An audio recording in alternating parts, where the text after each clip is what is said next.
तो सर हम स्टार्ट करते हैं ट्रांजिस्टर। ट्रांजिस्टर नाम से ही पता लगा है, ट्रांसफर ऑफ रजिस्टर। बिल्कुल सर। ट्रांजिस्टर देखिए, ये बैकग्राउंड में आपको ट्रांजिस्टर के डायग्राम दे रखे हैं ना। देखो ये ट्रांजिस्टर में ट्रांजिस्टर के 3 टर्मिनल्स होते हैं, बस ध्यान रखना इन तीनों टर्मिनल्स का क्या क्या काम है हम आगे सब देखेंगे। सही, ये आपको प्रैक्टिकल सिंबल्स डायग्राम दिखा रखे हैं ट्रांजिस्टर के। एक डायोड हमने देखा था, एलईडी डायोड लो, फोटो डायोड लो, सोलर सेल लो, कोई सी भी डायोड लो, जीना डायोड लो, दे आर 2 टर्मिनल्स। एक जंक्शन था, एक जंक्शन 2 टर्मिनल्स। बट कुछ ऐसा किया जाए कि एक जंक्शन से इतना काम हो रहा है तो क्यों ना एक से ज्यादा जंक्शन ला दिया जाए। बिल्कुल सर। तो एक साइंटिस्ट थे विलियम शॉटकी। विलियम शॉटकी ने क्या किया, 2 जंक्शन एक साथ लेके आ गए और वो 2 जंक्शन कॉम्बिनेशन को बोल दिया गया ट्रांजिस्टर। ओके, हम इस ट्रांजिस्टर को पढ़ने वाले हैं, इनके बारे में डिटेल में देखते हैं। ट्रांजिस्टर तो सबसे पहला पॉइंट लिखा हुआ है a transistor is a 3 terminal electronic device. तो ये डिफरेंस है, डायोड 2 टर्मिनल डिवाइस होती है जबकि ट्रांजिस्टर 3 टर्मिनल इलेक्ट्रॉनिक डिवाइस होती है, made up of semiconductor material, जो कि सेमीकंडक्टर मटेरियल से ही मिलके बनी हुई होती है। पहला पॉइंट खत्म। It is a lot more complex than diode. Transistor जो है वो डायोड से कॉम्प्लेक्स है, मुश्किल है थोड़ा, क्योंकि एक जंक्शन नहीं, आप 2 जंक्शन की 2 जंक्शन साइमल्टेनियसली वर्क करेंगे। But with complexity the number of application increase. But transistor की एप्लीकेशन बहुत ज्यादा है कंपेयर टू डायोड। बिल्कुल सर। ओके, कॉम्प्लेक्स जरूर है बट एप्लीकेशंस ट्रांजिस्टर की बहुत ज्यादा है, एप्लीकेशन बहुत ज्यादा यूजेस है। बिल्कुल सर, ये यूज होता है, इसके बहुत सारे यूज लिखे हुए हैं। Transistor have many uses, like ये कहां का काम आता है, एम्प्लीफिकेशन करने में काम आता है, स्विचिंग करने में काम आता है, स्विच बनाने में भी काम आता है। एम्प्लीफिकेशन का मतलब होता है सिग्नल के एम्पलीट्यूड को बढ़ाने में काम आता है, एनहेंस कर देता है। लाइक अपन जैसे बात करते हैं डीजे के अंदर साउंड को एनहेंस कर देना। स्विच बनाने में स्विच को ऑन ऑफ करना, ऑटोमेटिक स्विच बन जाता है, ये कभी ऑन होता है कभी करवा देना, स्विचिंग करवा देना। वोल्टेज रेगुलेशन में भी काम आता है, जिस तरह डायोड काम करता है इसी तरह ये भी वोल्टेज रेगुलेशन में काम करता है। मॉड्यूलेशन ऑफ सिग्नल्स का कम्युनिकेशन सेक्टर में भी इसका बहुत काम आता है। कम्युनिकेशन सेक्टर में इसको यूज करते हैं सिग्नल्स को ट्रांसमिट करने में। राइट सर, आगे बढ़ा जाए। यस सर, नेक्स्ट पॉइंट बात करते हैं। ब्रीफ हिस्ट्री देख लेते हैं इसके बारे में। कहा था बिल्कुल sir, before the transistor were inverted circuits used vacuum tubes. Vacuum tubes use किए, बल्कियर ट्यूब्स थी, बिल्कुल बहुत बड़ी बड़ी ट्यूब्स हुआ करती थी। राइट सर, तो फ्रेजाइल मतलब काफी बड़ी होती थी, large in size, heavy, generate lots of quantity of heat, बहुत ज्यादा हीट प्रोड्यूस करवाती थी, required large amount of power dissipation भी बहुत ज्यादा होता था इनका। बिल्कुल बिल्कुल। राइट सर, तो किसका, वैक्यूम ट्यूब के लॉसेस है, इसीलिए हमने वैक्यूम ट्यूब को यूज करना बंद कर दिया इन लॉसेस की वजह से। और जैसे हमने ट्रांजिस्टर खोजा तो सबसे first transistor were created at Bell Telephone Laboratories in 1947. William Shockley, John Bardeen and Walter Brittain created the transistor. इन तीनों ने मिलकर सबसे पहले ट्रांजिस्टर की डिस्कवरी की थी 1947 के अंदर। The word transistor is combination of the terms transconductance and variable resistance. Transconductance and variable resistance से मिलकर रेजिस्टेंस चेंज हो रहा है, वेरी हो रहा है, one junction to another junction, जिसके बारे में हम आगे पढ़ने वाले हैं। Next point sir. Today, an advanced microprocessor can have as many as 1.7 billion transistor. तो एक माइक्रो प्रोसेसर जो कि छोटी सी डिवाइस होती है, उस छोटी सी चिप के अंदर लगभग 1.7 बिलियंस ऑफ ट्रांजिस्टर एम्बेडेड होते हैं छोटी सी चिप के अंदर। यही तो कारण है सर, ट्रांजिस्टर के यूज के कारण ही हमारे इलेक्ट्रॉनिक डिवाइसेस जो है उनकी साइज और जो वेट है वो काफी कम हो चुका है। बहुत कॉम्पैक्ट कर दिया गया है, पावर का यूज करना है बहुत कम, पावर बहुत कम यूज हो रही है, लॉसेस बहुत कम हो रहे हैं और एडवांटेज बहुत ज्यादा हो रहे हैं। बिल्कुल सर, नेक्स्ट पॉइंट देखते हैं। The transistors and diodes are the main building blocks of electronic circuit. किसी भी इलेक्ट्रॉनिक सर्किट की अगर आप बात करें तो उनके मेन कंपोनेंट्स में ट्रांजिस्टर और डायोड ही रहते हैं, दो ही कंपोनेंट। इलेक्ट्रॉनिक सर्किट्स का बेसिक बिल्डिंग ब्लॉक ही यही हो गया, इसके बिना आप इलेक्ट्रॉनिक सर्किट बना नहीं सकते, और अगर बनाते तो फिर उसकी साइज बहुत बढ़ जाएगी, क्योंकि आपको बहुत सारे फिर कंपोनेंट्स यूज करने पड़ेंगे इनको रिप्लेस कराने के लिए। बिल्कुल सर। नेक्स्ट पॉइंट ट्रांजिस्टर के लिए। तो बेसिकली ट्रांजिस्टर के बारे में सबसे पहली बात ये ध्यान रखना, बस यह एक 3 टर्मिनल वाली डिवाइस है। ठीक है, अब जनरली हमको देखा गया ट्रांजिस्टर हमारे पास 2 टाइप के होते हैं, एक होता है पीएनपी ट्रांजिस्टर और एक होता है एनपीएन ट्रांजिस्टर। तो देखिए एनपीएन कैसे बनाते हैं। तो यदि एनपीएन की डेफिनेशन देखा जाए तो एनपीएन हम बनाते कैसे, ट्रांजिस्टर कैसे बनाते हैं हम, तो ट्रांजिस्टर बनाने के लिए हम क्या करते हैं, वही डॉपिंग करते हैं। तो हम क्या करते हैं, एक प्योर सेमीकंडक्टर लेंगे और प्योर सेमीकंडक्टर में ऑल्टरनेटिवली हम 3 बार डॉपिंग, अलग अलग डॉपिंग करते हैं। तो मान लीजिए मेरे पास एक प्योर सेमीकंडक्टर है, ये प्योर सेमीकंडक्टर है, ठीक है। इस प्योर सेमीकंडक्टर में मान लीजिए मैंने सबसे पहले जो डॉपिंग करी वो है पेंटावेलेंट, और पेंटावेलेंट डॉपिंग करते किसमें कन्वर्ट हो जाएगा सर, ये एन टाइप में। तो ये एन टाइप बन गया यदि हमने पेंटावेलेंट डॉपिंग कर दी तो। अब इसी एन टाइप के सेमीकंडक्टर में हम फिर से डॉपिंग करने वाले हैं, अब डॉपिंग करेंगे ट्राइवेलेंट। और जब ट्राइवेलेंट करेंगे तो ट्राइवेलेंट डॉपिंग करने के बाद ये एन के साथ साथ यहां पे पी का भी फॉर्मेशन हो जाएगा, तो एक पीएन जंक्शन बन गया, ये एक पीएन जंक्शन बन गया।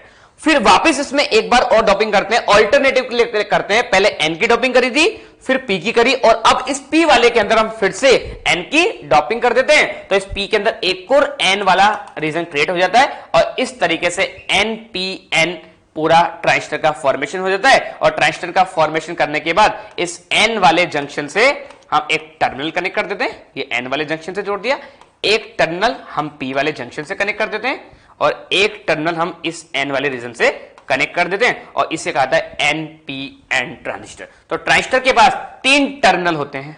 बिल्कुल सर। एक जंक्शन ये रहा पीएन जंक्शन, एक तो ये है सर पीएन जंक्शन, और एक पीएन जंक्शन ये रहा, तो इसमें जंक्शन कितने हुए, 2। तो it is 3 terminal and 2 junction device, जबकि डायोड के पास 2 टर्मिनल और 1 जंक्शन होते थे। तो ये एनपीएन का सिंबल होता है। देखिए सर, इसको हटाते हैं एक बार और हमारी स्लाइड्स पे जाते हैं। हमने कहा ट्रांजिस्टर आर 2 टाइप्स, 2 टाइप के ट्रांजिस्टर है। तो सर ने कहा था ट्रांजिस्टर 3 टर्मिनल डिवाइस है और 2 जंक्शन। तो 2 तरह के ट्रांजिस्टर हम देख रहे थे। तो पहला तो हमने देखा NPN transistor, second one is PNP transistor. NPN transistor का मतलब कि आप पी टाइप के सेमीकंडक्टर को 2 एन टाइप के सेमीकंडक्टर के बीच में सैंडविच, एटॉमिक लेवल पर सैंडविच कर लीजिए। मतलब एक आप इंट्रिंसिक सेमीकंडक्टर आपने लिया था, उस इंट्रिंसिक में यहां पर बीच में अगर मैं कहूं डॉपिंग करनी, तो यहां मैंने पी टाइप कर दी और इन दोनों साइड एन टाइप कर दी, ये कहा जा रहा है। और इनको 3 टर्मिनल से कनेक्ट कर दिया, मेटालिक टर्मिनल से। ओके, ये हमने बनाया हुआ है। ऐसे पीएनपी बनाना है तो एक एन को सैंडविच करवा दीजिए 2 पी के बीच में, दिस इज पीएनपी ट्रांजिस्टर। तो एक तो हो गया एनपीएन ट्रांजिस्टर, दूसरा पीएनपी ट्रांजिस्टर। यही हुआ सर। इसको एक बार हटा दे। 3 टर्मिनल सर हमने बताए थे। 3 टर्मिनल कौन कौन से, सब इन तीनों टर्मिनल को नाम देते हैं, नाम दे रखे। ये देखो ये सेंटर पे है ना, ये इधर बीच में, इसको बोला जाता है base terminal. Base terminal, okay, mid में है। बिल्कुल सर। इसके नीचे इस वाले को बोलते हैं emitter, emitter terminal. This one is ऐसे बोलते हैं कलेक्टर टर्मिनल। तो 3 टर्मिनल होते हैं, एमीटर, बेस, कलेक्टर, इमीटर और कलेक्टर। बिल्कुल सर। और इस जंक्शन को बोलते हैं, जो जंक्शन कनेक्टेड है इस वाले जंक्शन को बोलते हैं जो बेस और एमीटर के बीच में, तो इसे बोलते हैं emitter base junction, emitter base junction बोल सकता हूं शॉर्ट में, एमीटर बेस जंक्शन। और जो ऊपर वाला जंक्शन है ये कनेक्टेड है कलेक्टर और बेस के बीच में, तो इसे बोलते हैं कलेक्टर टू बेस जंक्शन। तो ट्रांजिस्टर में 3 टर्मिनल होते हैं, उनके आपको नाम बता दिए, और 2 जंक्शन होते हैं। ऐसे अगर यहाँ पे भी मेंशन करना चाहे तो ये जंक्शन किसके बीच में है, ये कलेक्टर और बेस के बीच में, इसको बोलते हैं जंक्शन कलेक्टर बेस। ऐसे ही जंक्शन किसके बीच में, बेस और emitter, junction emitter base. Okay, बिल्कुल। नेक्स्ट पॉइंट पे आते हैं हमारे। Are not be made using 2 back to back connected diode. मतलब डायोड्स को कनेक्ट करके आप ऐसे, यानी 2 डायोड्स को मिला दो और आपने क्या बना दिया, ट्रांजिस्टर। ऐसे नहीं बनता रियलिटी में। ट्रांजिस्टर को 2 डायोड को बैक टू बैक कनेक्ट करके नहीं बनाया जाता है, लेवल पे कनेक्शन नहीं होगा, नहीं हो सकता, हो ही नहीं सकता। हम रियलिटी में इसको वही करते हैं, एक प्योर सेमीकंडक्टर लेते हैं और उसमें ऑल्टरनेटिवली 3 बार डॉपिंग करके हम इसको फॉर्मेशन करते हैं। बिल्कुल सर। नेक्स्ट पॉइंट आ गया, it should be made by doping in the same crystal structure. एक ही क्रिस्टल स्ट्रक्चर में हम 3 बार डॉपिंग करके ट्रांजिस्टर का फॉर्मेशन। जैसे डायोड में भी तो होगा, एक इंट्रिंसिक में आपको पहले पी और एक साइड एन का 2 बार डॉपिंग करनी। बिल्कुल। नेक्स्ट बात करते हैं सर टर्मिनोलॉजी। यहाँ पे बात है एमीटर। एमिटर देखो नाम से ही पता लग रहा है जो इमिट करेगा, पर किसको, चार्ज कैरियर्स। कौन से charge carriers, majority charge carrier. तो इमिटर की डेफिनेशन क्या है, emits the charge carriers which pass through the device. ये मेजॉरिटी चार्ज कैरियर्स प्रोवाइड कराता है जो डिवाइस से पास ऑन होते हैं, this is emitter. Next sir हमारे पास क्या आएगा, कलेक्टर। कलेक्टर तो कलेक्टर का एमिटर का काम होता है, तो एमिटर का तो काम होता है मेजॉरिटी चार्ज कैरियर्स को एमिट करवाना। यदि जैसे एनपीएन ट्रांजिस्टर है तो एनपीएन में एन को बोला है, एन के अंदर मेजॉरिटी कौन है? इलेक्ट्रॉन। तो एनपीएन तो इलेक्ट्रॉन्स को एमिट करवाएगा और पीएनपी तो होल्स को एमिट करेगा।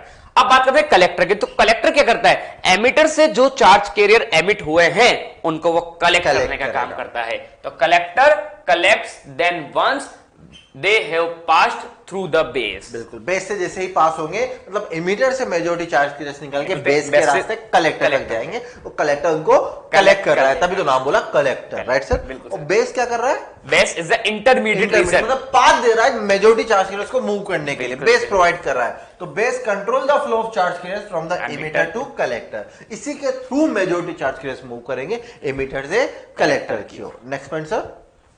तो यहाँ पे आपके ये डायग्राम बना रखा है, वही अभी एनपीएन पीएनपी को शो कर रखा है। ये देखिए यहाँ पे एन, और एन को हमने बोलते हैं एमिटर, ये पी है, पी वाले को हमने बोल रखा है बेस टर्मिनल, और ये एन इसको बोलते हैं कलेक्टर। तो एनपीएन में ये और पीएनपी में भी वही शो कर रखा है। अब हमें मेन समझना है इसका ये सिंबल डायग्राम। तो सबसे पहले यदि आपको ट्रांजिस्टर का सिंबल बनाना हो तो ट्रांजिस्टर के सिंबल में हम जनरली यदि रफ में बनाऊं, याद रखने का तरीका बताऊं, तो सबसे पहले टी बना दीजिए आप। जैसे डायोड में डी बनाते थे जनरली, ऐसे ट्रांजिस्टर में टी बना दीजिए। और टी, जो टी वाला टर्मिनल होता है हमेशा उस वाले टर्मिनल को कहा जाता है बेस। ये वाला टर्मिनल ऑलवेज और ऑलवेज बेस होता है, ठीक है।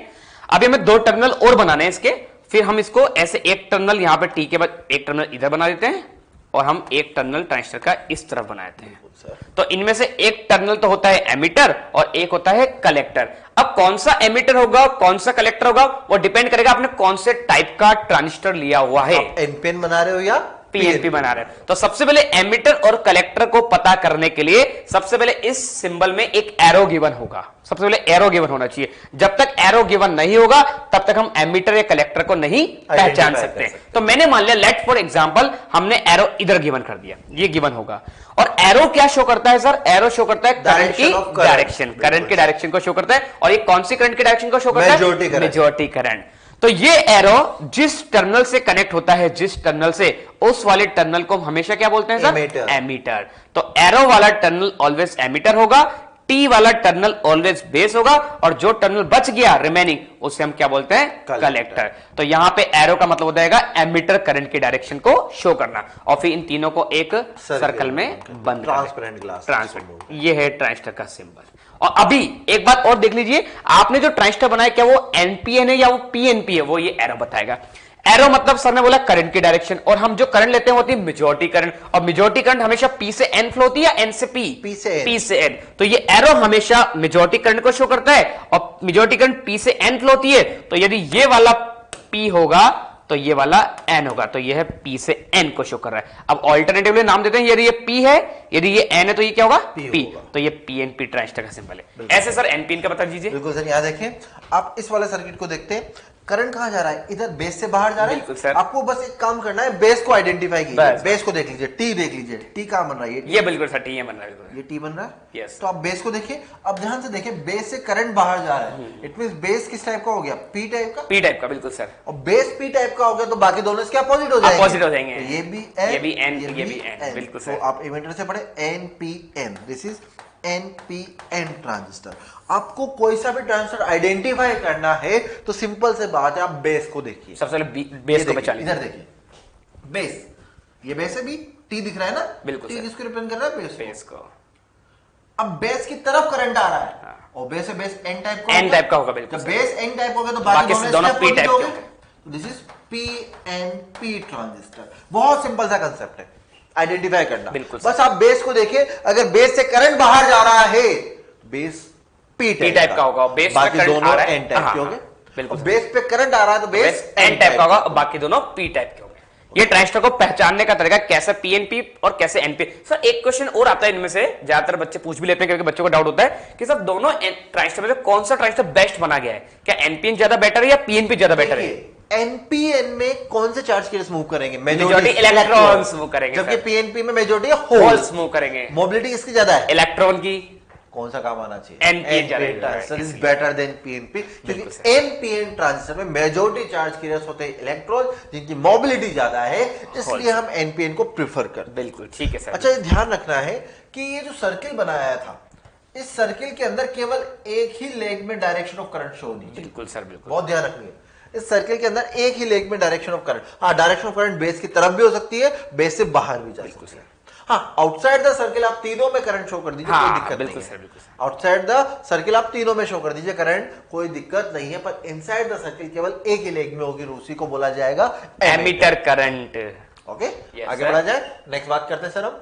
Arrow means the direction of current, arrow बता रहा है डायरेक्शन ऑफ करंट को। जैसे ये एरो इधर आ रहा है, ये एरो इधर आ रहा है, बिल्कुल सर, ठीक है। अब ये एरो इधर बाहर आ रहा है, इमीटर का एरो बाहर आ रहा है, इट मींस कलेक्टर वाला करंट भी नीचे आएगा, बेस वाला करंट भी नीचे आएगा। तो अगर मैं तीनों में करंट शो करना चाहूं, तीनों में करंट शो करना चाहूं, तो यहां एक करंट बता सकता हूं, वो है बेस करंट। यहां बता सकता हूं, ये किसी बेस के साथ आ रहा है, दिस इज आईबी, ये कलेक्टर पर आ रहा है तो आईसी, ये दोनों नीचे जा रहे हैं, तभी तो ये जो कलेक्टर इमीटर करंट जा रहा है, दिस इज आई, यही कहा जाएगा एनपीएन के लिए। ऐसे पीएनपी के लिए देखें सर, ऐसे पीएनपी के लिए देख लीजिए, ये एरो वाली मतलब ये करंट होती है हमेशा एमीटर करंट, तो ये वाली करंट तो एमीटर वाली होगी करंट, ठीक है। ये वाली करंट, अब इसमें देखिए अकॉर्डिंग टू केसीएल हम जानते हैं कि जंक्शन पर आने वाली करंट या जंक्शन पर जाने वाली करंट बराबर होगी, तो जितनी करंट आएगी उतनी करंट जाएगी। इसका मतलब एरो इस बार इधर बनेगा, इधर बनेगा, इस तरफ बनेगा, क्योंकि आने वाली करंट बराबर जाने वाली करंट, तो एक एरो इस तरफ होगा और एक एरो इस तरफ होगा, बच्चों ये ध्यान रखना। और इस करंट को बोलते हैं, चूंकि बेस की तरफ जा रही है, इसका नाम होगा आईबी, ये कलेक्टर की तरफ जा रही है, इसका नाम होगा आईसी, तो यहां से IE equal to IB plus IC. ऐसे यहां पर भी होगा IC plus IB equal to IE, ये लिख रखा है सर। यहाँ पे आईई एमिटर करंट है, आईबी बेस करंट है, आईसी कलेक्टर करंट। देखो ध्यान से देखो ना, इनवर्ट करंट क्या है, आईसी और आईबी किसके इक्वल होना चाहिए, outward current, according to KCL हम जानते हैं। यहां भी यही हो रहा है, इनवर्ट करंट क्या है आईई, आउटवर्ड करंट आईबी और आईसी, तो I equals to IB plus IC. Okay, next point पे आते हैं sir, size and doping of transistor. Transistor की साइज क्या रखे, डॉपिंग, मतलब किसकी बात कर रहे हैं हम, साइज, हम एमिटर बेस कलेक्टर रीजन की बात कर रहे हैं, कलेक्टर रीजंस की बात कर रहे हैं कि उनकी साइज या डॉपिंग क्या रखी गया है। तो सबसे पहला पॉइंट लिखा हुआ emitter, it is of moderate size and heavily doped. तो सबसे इंपॉर्टेंट पॉइंट यही है बच्चों, ध्यान रखना। एमिटर जो होता है, सबसे पहला रीजन आपने एमिटर बताया, फिर बेस, फिर कलेक्टर। तो एमिटर में हम डॉपिंग मैक्सिमम रखना चाहते हैं, बिल्कुल सर, डॉपिंग तो मैक्सिमम रखो और उसकी साइज रखो मॉडरेट। सर डॉपिंग कंसंट्रेशन बढ़ रही है, बिल्कुल बिल्कुल, यदि डॉपिंग ज्यादा होगी एमिटर में, तो मेजॉरिटी चार्ज कैरियर की कॉन्सेंट्रेशन ज्यादा होगी, और मेजॉरिटी चार्ज कैरियर की कॉन्सेंट्रेशन ज्यादा होगी तो एमिटर से निकलने वाले मेजॉरिटी चार्ज कैरियर ज्यादा निकलेंगे, और ज्यादा का एमिशन होगा तो कलेक्टर पे कलेक्शन भी ज्यादा, कंडक्टिविटी बढ़ जाएगी, कंडक्टिविटी बढ़ जाएगी। It is of moderate size and heavily doped, it supplies a large number of majority carriers for the current flow through the transistor. ये इसका मेन इंपॉर्टेंट पर्पस है। नेक्स्ट पॉइंट पे आते हैं, बेस। बेस की अगर हम बात करें, बेस क्या दे रहा है, एक पाथ प्रोवाइड कर रहा है मेजॉरिटी चार्ज कैरियर्स को मूव करने के लिए एमिटर से कलेक्टर की ओर, और हम चाहते हैं कि मेजॉरिटी चार्ज कैरियर जो एमिटर से निकल रहे कहां पहुंच जाए, कलेक्टर पे, बेस पे ना रुके। बिल्कुल सर, तो मैं पहले तो चाहूंगा ना कि बेस पर रिकॉम्बिनेशन कम से कम हो। बिल्कुल सर, क्योंकि अब मान लीजिए एनपीएन है, तो एन साइड से क्या निकलेंगे, इलेक्ट्रॉन, और कहां जाएंगे, वो बेस के रास्ते कलेक्टर तक। और बेस किस टाइप का, अगर एनपीएन है तो बेस पी टाइप का है, और बेस में अगर होल्स बढ़ा दिए मैंने, तो वो मेजॉरिटी इलेक्ट्रॉन जो इमिटर से आ रहे हैं वो उनके साथ रिकॉम्बिनेशन करेंगे, और रिकॉम्बिनेशन करेंगे तो फिर इलेक्ट्रॉन्स आगे जा ही नहीं पाएंगे। बिल्कुल सर, उनका नंबर कम हो जाएगा, बहुत कलेक्टर तक जा ही नहीं पाए, हमारी एप्लीकेशन तो रुक गई। बिल्कुल सर, तो मैं चाहता हूं ना कि जो बेस है उसमें डोपिंग कम हो, बिल्कुल, डोपिंग लो हो, डोपिंग लो होगी, इट मींस वहां पर रिकॉम्बिनेशन के चांसेस कम हो। बिल्कुल सर, और मैं ये भी चाहता हूं कि मेजॉरिटी चार्ज के जो इमीटर से निकल के जा रहे हैं वो सारे के सारे कलेक्टर तक जल्दी पहुंचे।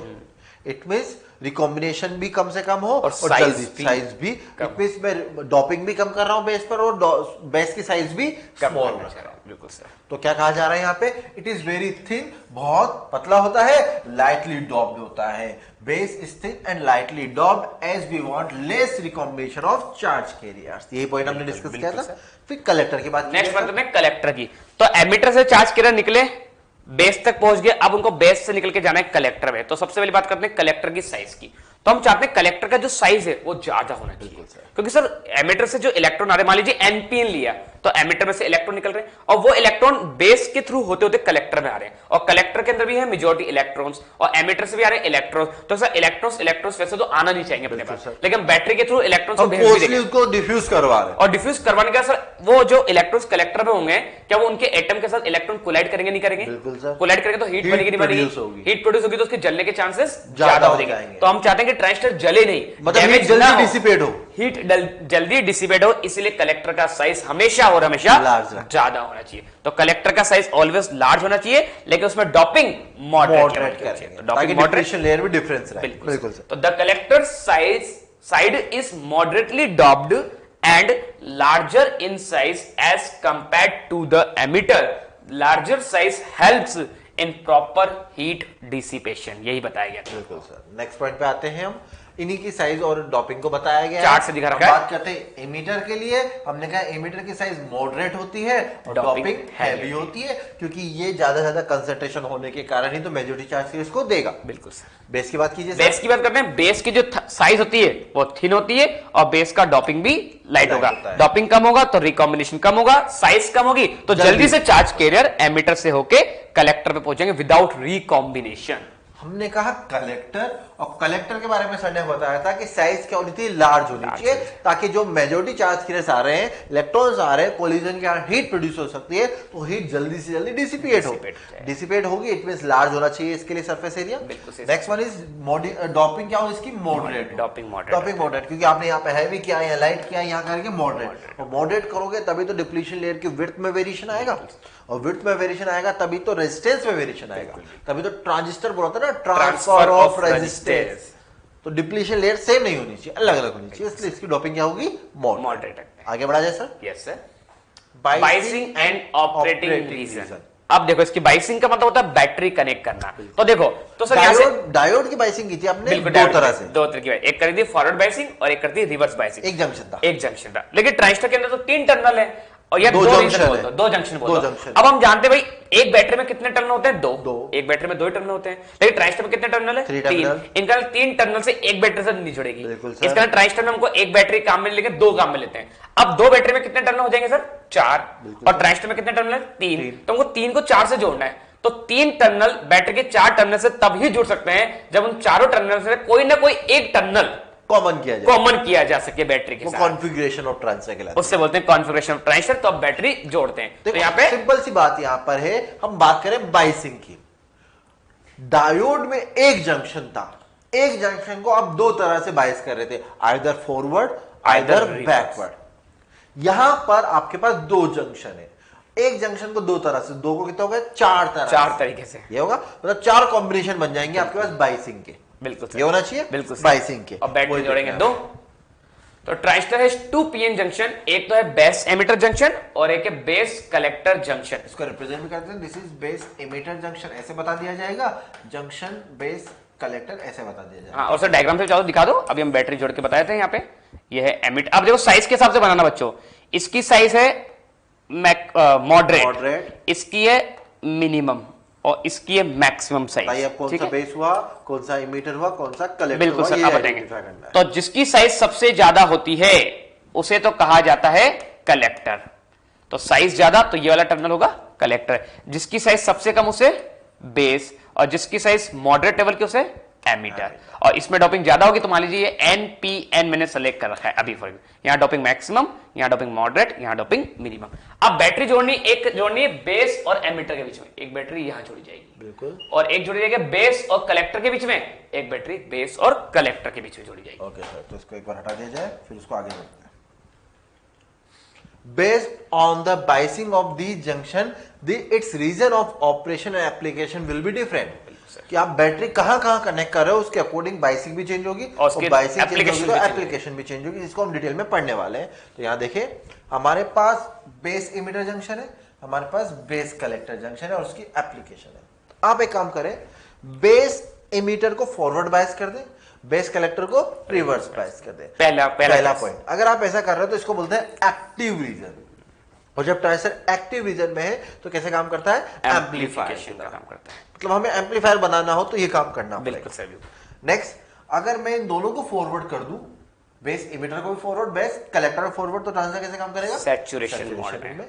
तो एक बार इसको बनाई ले सर ऊपर, बिल्कुल सर बना दीजिए, बिल्कुल सर। यहाँ पे मैं बनाता हूँ, आप उसको एक्सप्लेन कीजिएगा। दिस इज ट्रांजिस्टर, कौन सा ट्रांजिस्टर ले लेते हैं सर, एनपीएन ज्यादा प्रेफर करते हैं सर, एनपीएन में इलेक्ट्रॉन ज्यादा है।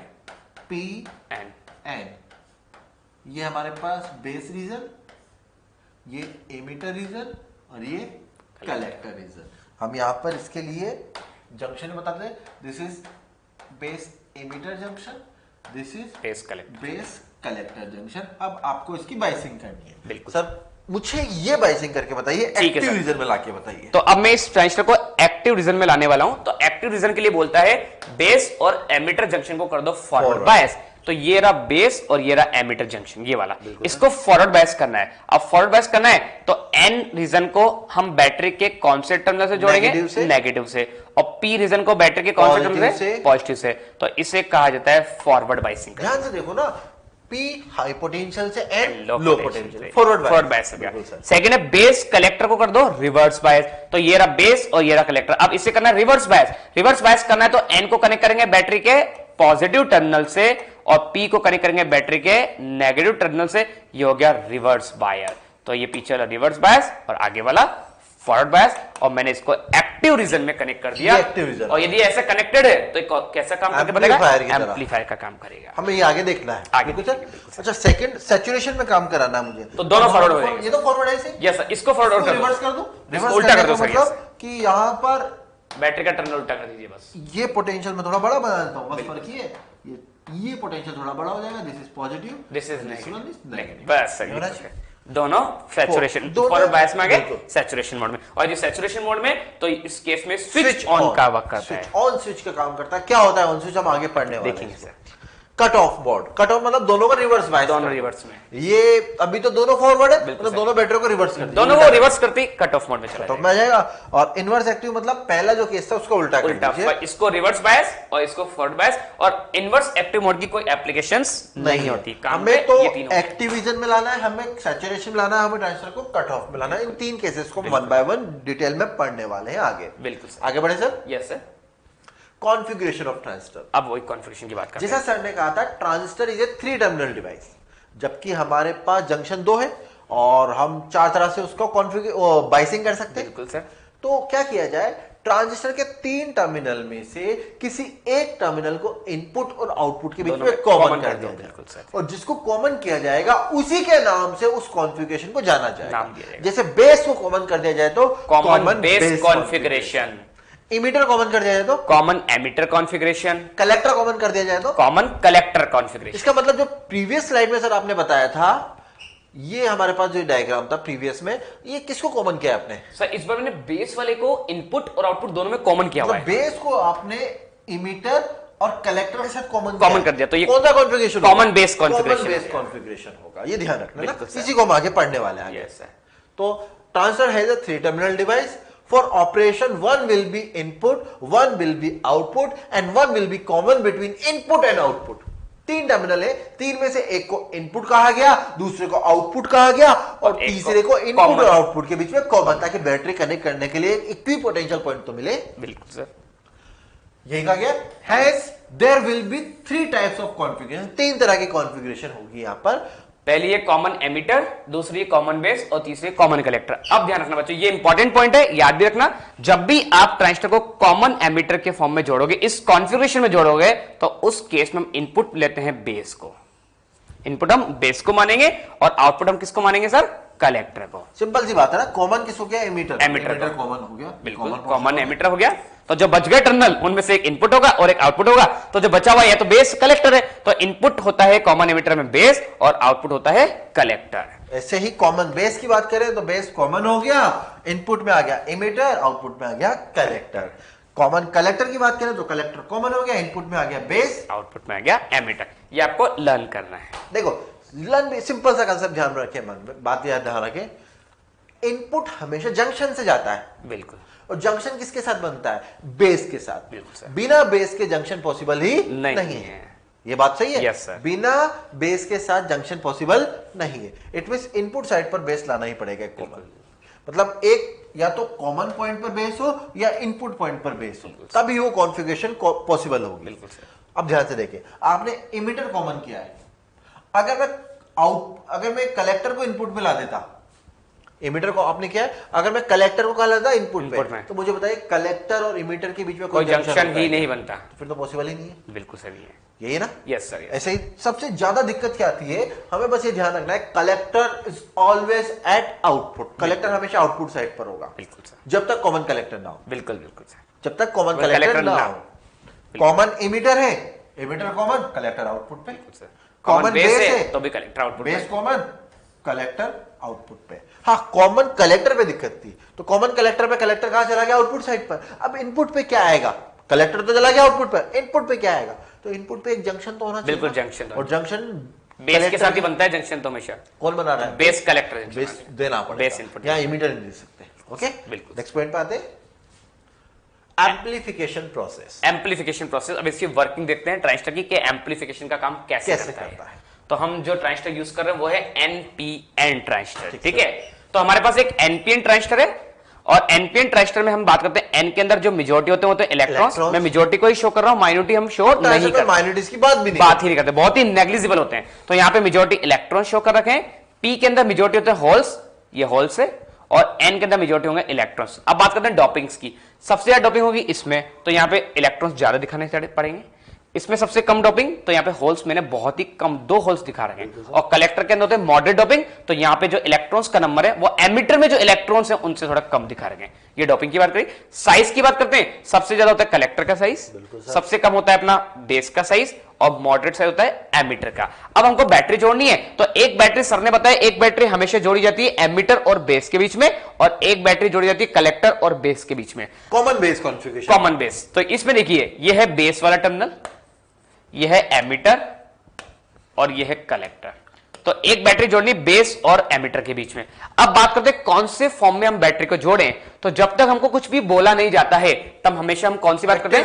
एक्टिव रीजन में जोड़ते हैं।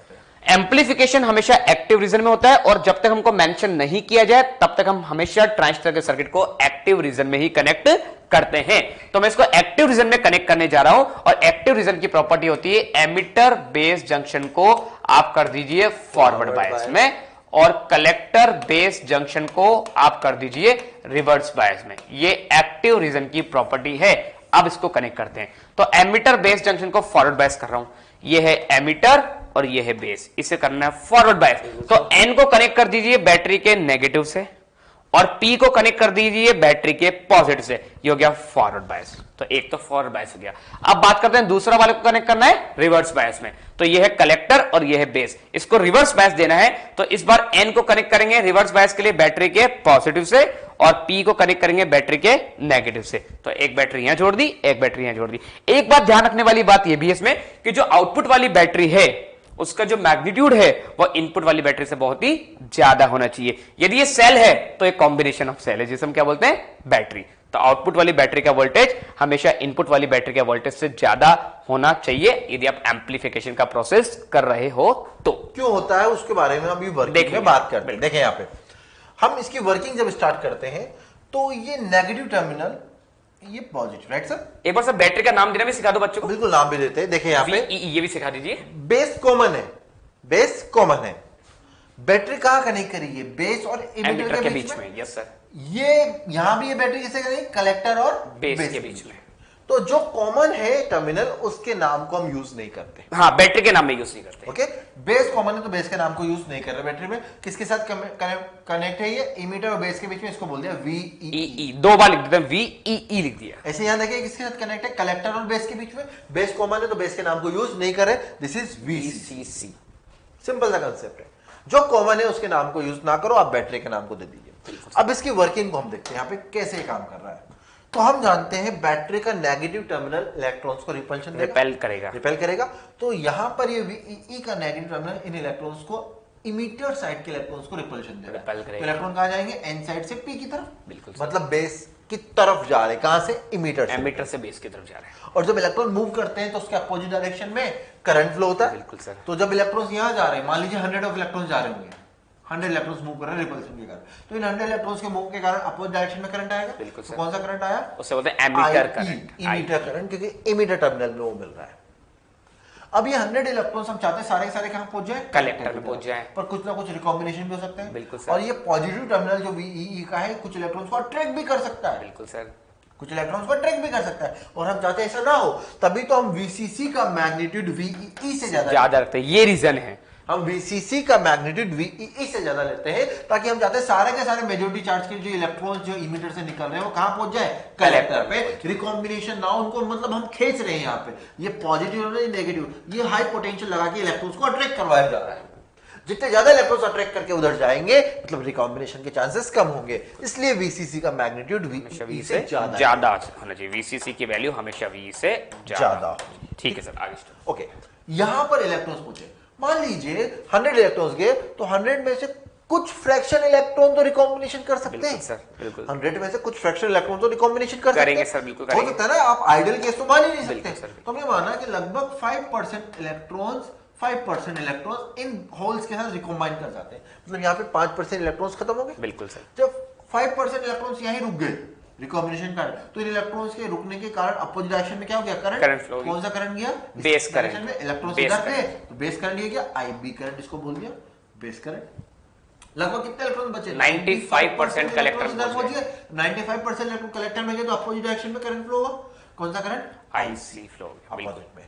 अच्छा, ये आईई करंट किसके करंट फ्लो हो रहा था, 100% इलेक्ट्रॉन के करंट, बहुत ज्यादा अमाउंट में, मिली एम्पियर में लिया। बिल्कुल सर। ये आईसी किसके कारण हो रहा था, 95%, बहुत ज्यादा अमाउंट है, मिली एम्पियर में। लगभग आईबी किसके कारण हो रहा था, 5% की 5%, बहुत कम अमाउंट है, माइक्रो एम्पियर। तो सबसे कम करंट होती है आईबी, सबसे ये कम। तो हमने चाहा है कि बेस करंट कम से कम हो।